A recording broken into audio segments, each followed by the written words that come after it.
Thank you, everyone, for being here today. We appreciate your attention today. My name is Kevin Corbin. I'm a state senator representing the 50th Senate District. That is Transylvania, Haywood, Jackson, Swain, Macon, Clay, Graham, and Cherokee County, along with Qualla boundary of the Eastern Band of Cherokees. Alongside Mayor Esther Manheimer, who's behind me here, we've served as co-chairs of Governor Stein's Rebuilding Western North Carolina Committee. Our committee is made up of elected officials, business leaders, school representatives, and community leaders that you see assembled behind us here today. Over the past couple of months, we've met multiple times to ensure that the governor was receiving up-to-date information about what we're seeing on the ground. I'm grateful that he recognized the urgency of the need to rebuild our communities out west immediately, and that he's placed Helene recovery as his very top priority for the year, and we support him in that. The executive orders that we'll be talking about today, the executive orders that the governor will be announcing are bipartisan, common sense solutions that will help people safe and move the region forward, keep people safe and move the region forward. I've been honored to serve on this committee and look forward to working with both the governor and the legislature. I'd like to recognize two of my colleagues. Senator Ralph Hines is behind me, and also Representative Jake Johnson is also serving on this committee. And we look forward to working with the governor in a bipartisan way for the recovery of Western North Carolina. And now I'll turn it over to Governor Stein, and he will tell us about the executive orders. Governor. Thank you, Senator. Afternoon, everybody. Pleased to be here with Senator Corbin and Mayor Manheimer, who are co-chairing this committee, and you'll see behind them a good array of very important leaders here in Western North Carolina, each of whom has been doing incredible work to try to help folks get back up on their feet. Martin Luther King Jr., who we will all be celebrating later this month, said that if you can't run, then walk. If you can't walk, then crawl. But whatever you do, you have to keep moving forward. Ashley Gallagher, a Watauga County small business owner, keeps moving forward because she turned her indoor skate park into a distribution center for food, water, clothing, heaters, and construction material. And in Canton, WPTL radio station owner Terrell Evans keeps moving forward when she practically moved into her small radio station to broadcast as many hours of the day as she could to give critical information to the residents of Haywood County. These two women, like tens of thousands of other people in Western North Carolina, have found a way to keep moving forward. And that's exactly what we are here today to do. Hurricane Helene's impacts on Western North Carolina have been absolutely devastating. More than 100 lives lost. Tens of thousands of residences have been damaged or destroyed. Vital infrastructure, roads, water and sewer, wastewater, communications, electricity were compromised. 8,000 private bridges and roads have been damaged or destroyed. Businesses, large and small, were physically impacted, and even those that were not have suffered dramatic revenue losses. Local government budgets will be severely challenged as their costs and expenses increase at exactly the same time that their sales and property tax revenues will drop. The needs facing this region are vast and require immediate attention. I pledge to do everything in my power as governor to accelerate recovery and the rebuilding of a more resilient region for the long haul. That's why today, on my first day as governor, I've signed 5 executive orders dedicated to keeping people in Western North Carolina safe and moving forward. When I have met with affected folks here in the mountains, the need for housing assistance and the repairing of private bridges and roads has come up in nearly every conversation. Western North Carolina, I want you to know that I hear you. That's why my first 2 executive orders address temporary housing units and private bridges and roads. as regards safe housing. Folks have to have a safe place to live. Hurricane Helene damaged or destroyed tens of thousands of housing units throughout the region. More than 12,000 people remain displaced today. And as we're in the coldest months of the year, it is urgent that people have warm and safe places to live now. While we are not losing focus on our longer-term rebuilding goals, I want to reiterate that people need temporary housing now. With my first order, I'm providing a limited waiver on state procurement regulations so that we can quickly increase the supply of temporary housing units on people's properties to keep them safely through the winter while they begin the process of rebuilding or repairing. The second order addresses the need to urgently repair private roads and bridges. We estimate that Hurricane Helene damaged more than 8,000 of these. Without these bridges or roads, people cannot access their properties. First responders, school buses, delivery trucks, private cars cannot access affected properties.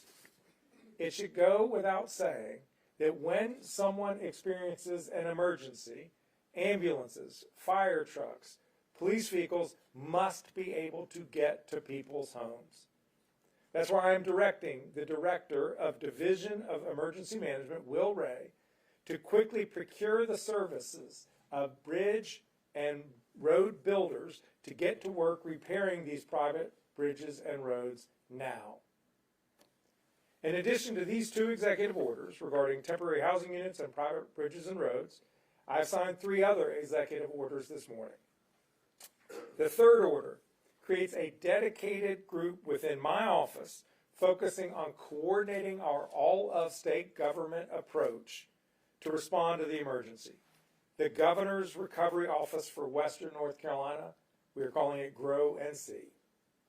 Additionally, it establishes a division of community revitalization within the Department of Commerce to address long-term housing construction and community resilience.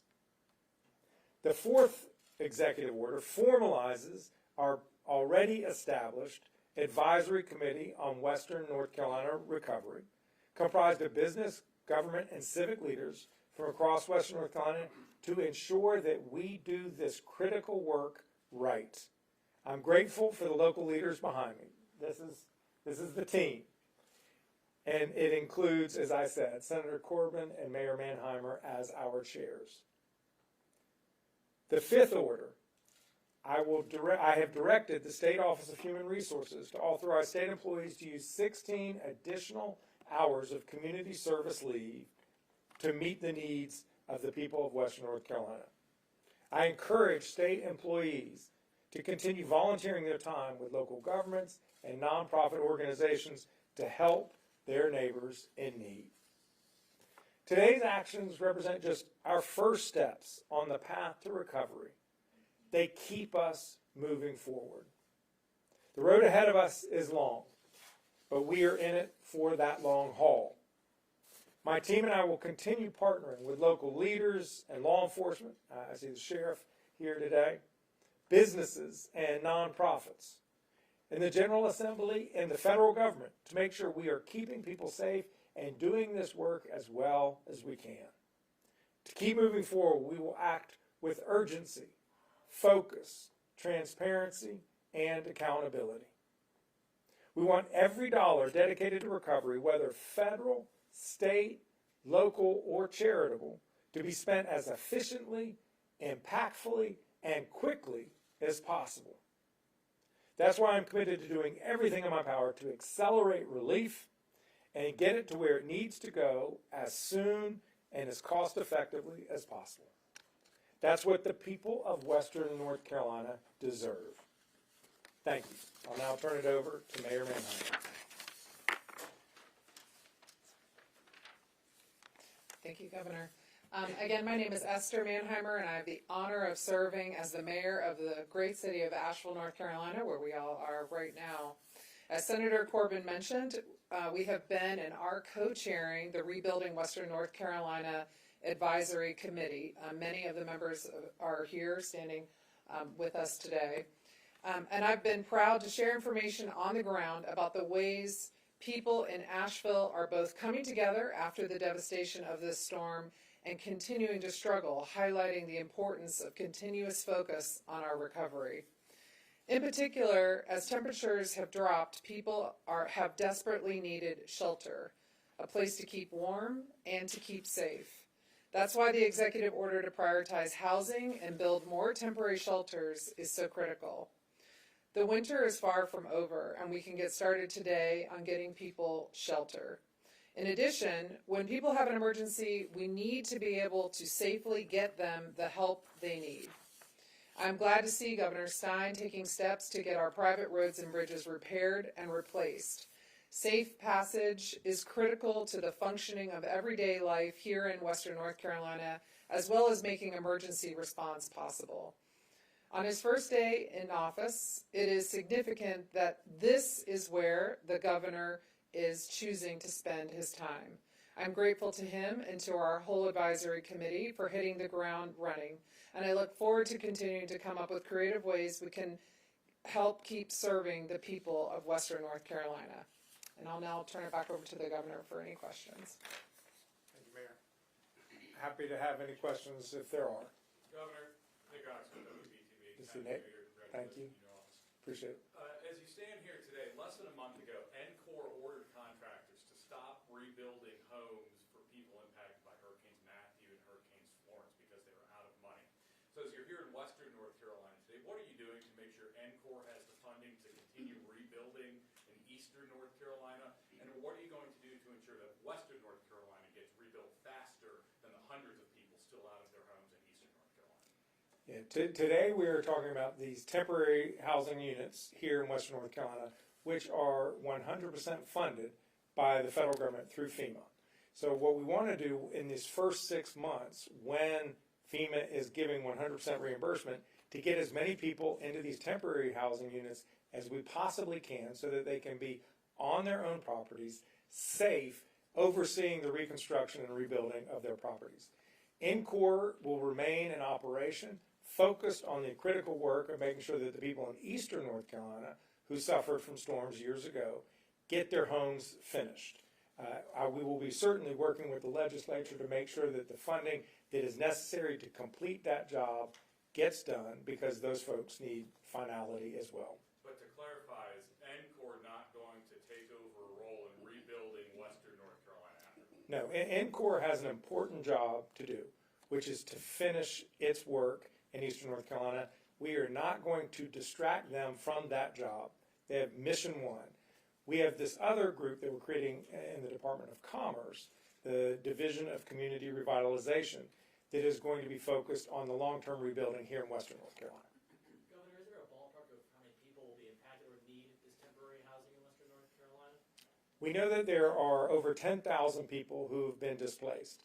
Some of those people are in satisfactory housing, and maybe they're at a family member down the street and they don't need something. Other people are in a temporary apartment or hotel, and for them that's the right solution. But we know there are many people who want to be back on their property. They just don't have a shelter to do that safely. So we are going to be out there talking to as many of these folks as we can and say, this is your option. Do you want to take it? It's their choice. Governor, how are these waivers going to speed up that process? And is it specifically for the FEMA temporary housing units?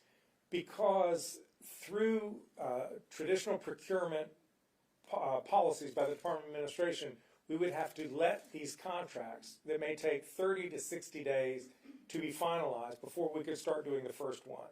So we've directed the Department of Administration in partnership with the Division of Emergency Management at the Department of Public Safety to cost effectively find vendors and get these trailers deployed now, while we are on a dual track going through the traditional procurement process, so that 30 to 60 days when those contracts are let, we can use those contracts instead.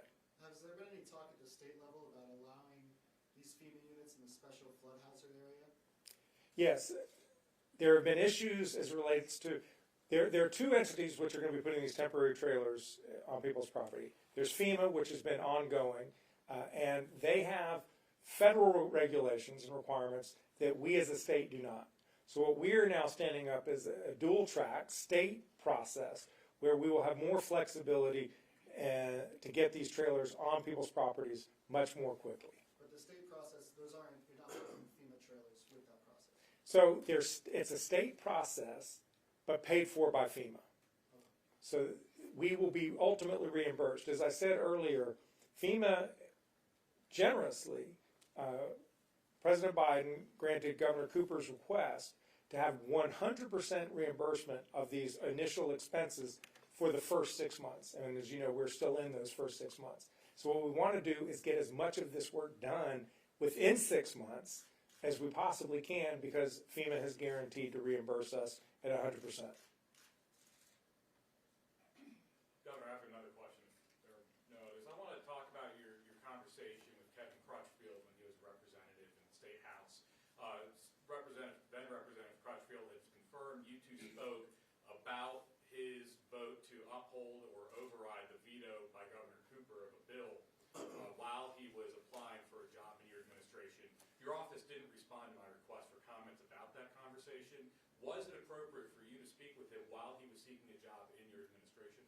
I spoke to many members from the General Assembly, probably some of them here behind me, urging them to oppose the governor's veto because I think that bill was a bad bill.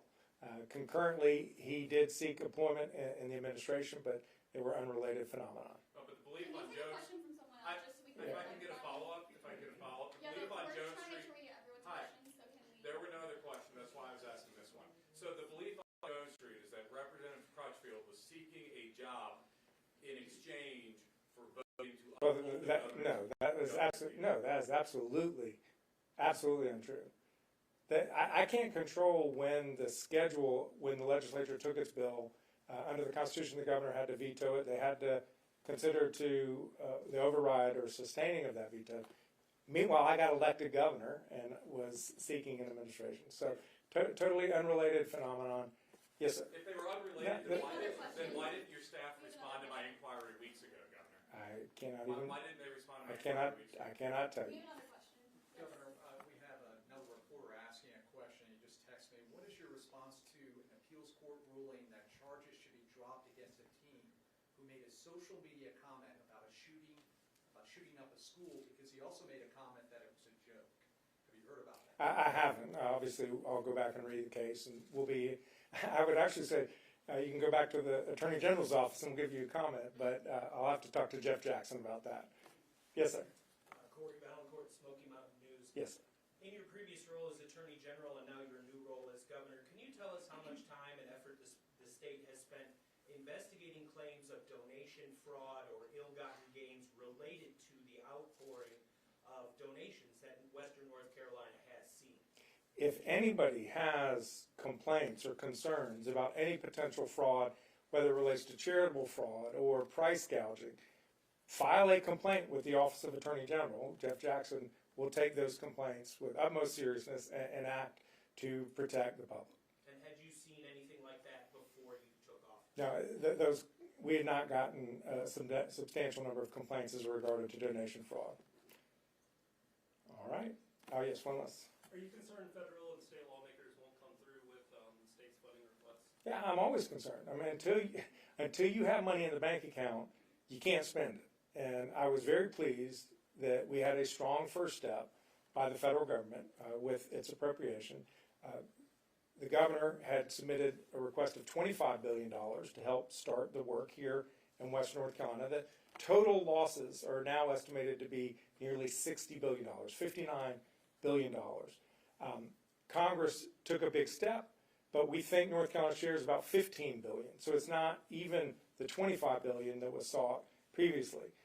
There have been appropriation requests made to the General Assembly. They've done about 850, 900 million. What's the number?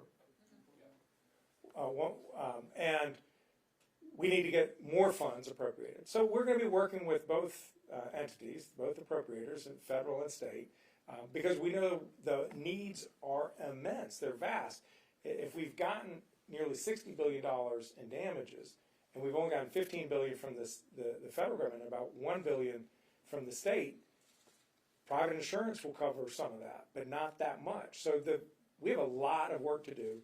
We will definitely be going back to Congress in March to make up the difference of what they can do. It'll be more than the $10 billion, I'm certain, now that we have a clearer sense of what the scope of the damages are. And we will absolutely be working with the General Assembly to try to strategically fill in the gaps of what's needed to serve the people's needs, because getting people back in their homes as quickly as possible is our most important job. Supporting small businesses so that they can make it through this tough winter season and have an opportunity to succeed and make up for the lost revenues that they experienced in the third quarter of last year is a top priority. There's a lot of work that has to be done, and we are committed to doing everything in our power in partnership with the legislature, in partnership with Congress, to help the people of Western North Carolina get back on their feet. I'm curious to know, outside of the 5 executive orders established today, before you got into this role and as you observed what was going on, is there anything personally that you felt like should be added or changed with the recovery process? Yeah, I'm really, just this issue on small business support. There were many small businesses that applied for funding through the SBA, the Federal State Small Business Administration. They didn't have any money. They could accept the application, but they had no money to provide. With the congressional resolution that passed, continuing resolution that passed by Congress in December, the SBA has been refunded. So if you have applied for a loan, you can now get that loan financed. The problem is there are many small businesses that already are carrying a lot of debt and can't take on any more debt. So we have to be very creative in partnership with our legislature and in partnership with our federal representatives to come up with a different kind of program, a grant program that can help businesses stay alive, continue to go operate, so that when people start coming back en masse in the spring and summer, they're still here. Because if they fail, if they don't make it, there's going to be a cascading pain that goes throughout Western North Carolina. We cannot have that happen, so we have more work to do in that regard. Thank you.